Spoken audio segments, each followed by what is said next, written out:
Kasus seperti ini biasanya terjadi karena adanya celah dalam administrasi pertanahan dan lemahnya pengawasan terhadap aset negara atau BUMN seperti Perumnas.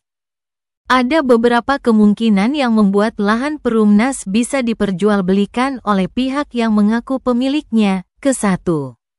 Mungkin legalitas lahan tidak jelas di mata warga. Meskipun lahan tersebut adalah milik Perumnas, bisa jadi selama bertahun-tahun tidak ada tindakan tegas dari pihak terkait untuk mengamankan aset tersebut. Akibatnya, masyarakat atau oknum tertentu merasa bisa menduduki lahan tersebut dan mengklaim kepemilikannya. Kedua, mungkin surat tanah tidak sah tapi tetap beredar. Ada kemungkinan warga membeli tanah berdasarkan surat girik, sporadik, atau AJB, akta jual beli, palsu, yang dikeluarkan oleh oknum tertentu, misalnya oknum pejabat desa, kelurahan yang mengeluarkan surat tanpa memverifikasi kepemilikan sah. Mafia tanah yang membuat surat bodong seolah-olah lahan tersebut milik pribadi. Surat seperti ini bisa digunakan untuk transaksi, apalagi jika pembeli tidak melakukan pengecekan ke Badan Pertanahan Nasional, BPN. Ketiga, mungkin pembiaran oleh aparat atau Perumnas sendiri. Jika lahan kosong dibiarkan tanpa penjagaan atau pemanfaatan selama bertahun-tahun, ada kemungkinan masyarakat mengklaimnya dan membangun rumah di sana.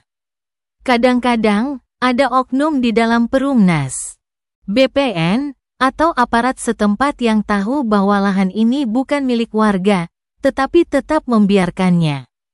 Setelah berjalan lama, kepemilikan liar ini dianggap sah oleh masyarakat sekitar. Padahal legalitasnya tidak ada. Dan keempat, mungkin pihak pembeli tidak melakukan cek legalitas. Seharusnya sebelum membeli tanah atau rumah, pembeli harus mengecek sertifikat tanah ke BPN untuk memastikan kepemilikan sah. Namun, dalam banyak kasus, pembeli hanya percaya pada penjual tanpa mengecek status tanah lebih jauh. Mungkin juga karena harga murah, pembeli langsung tergiur tanpa berpikir panjang. Untuk kasus seperti ini, yang paling bertanggung jawab adalah pihak yang mengeluarkan surat tanah tidak sah dan oknum yang memperjualbelikannya. Jika ada dugaan pemalsuan dokumen atau penyalahgunaan wewenang, maka BPN harus bertindak lebih tegas dalam validasi tanah. Dan penyelidikan harus dilakukan terhadap oknum yang mengeluarkan surat-surat ilegal.